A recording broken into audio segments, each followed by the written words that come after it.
Rajesh Pawar is getting us all the details on that big story. Joining us from Kyiv right now, Rajesh is getting us up to speed with all the developments. Rajesh, first of all, tell us what is the situation like right now in the capital city of Kyiv as far as the Russian progression is concerned?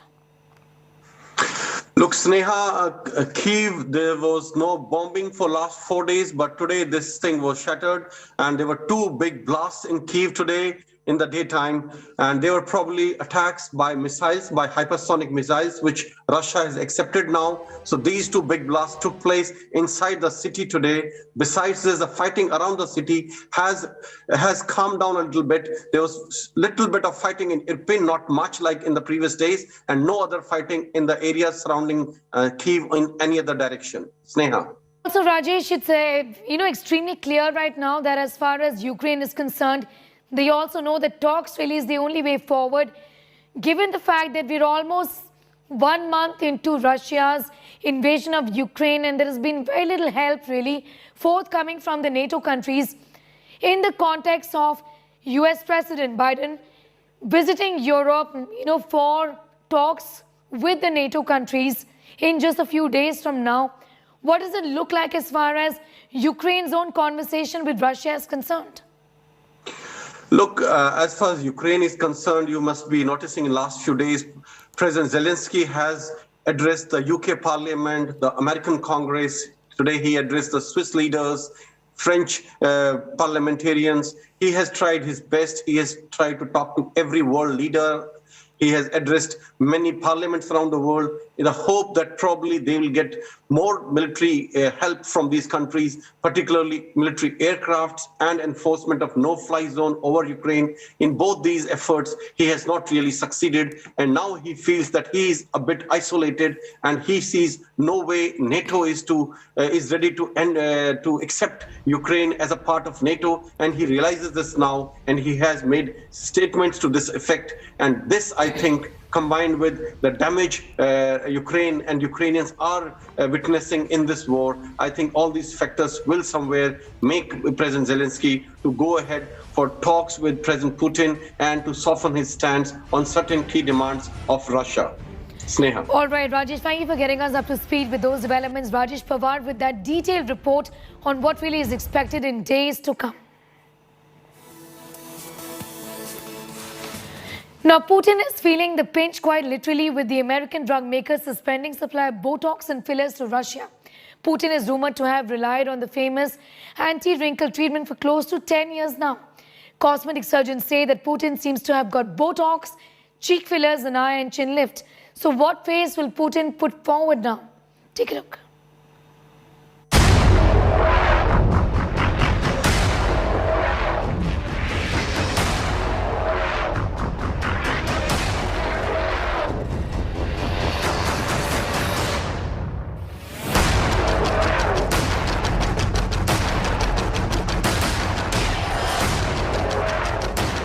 Is Vladimir Putin addicted to Botox? Famous for his reliance on Botox, the Russian president is all set to really feel the pinch.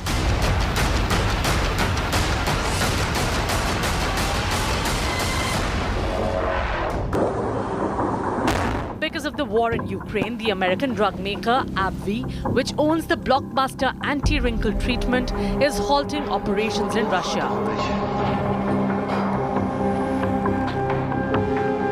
The biopharmaceutical company has suspended supply of Botox and fillers to Russia, the most popular products in Russian aesthetic medicine.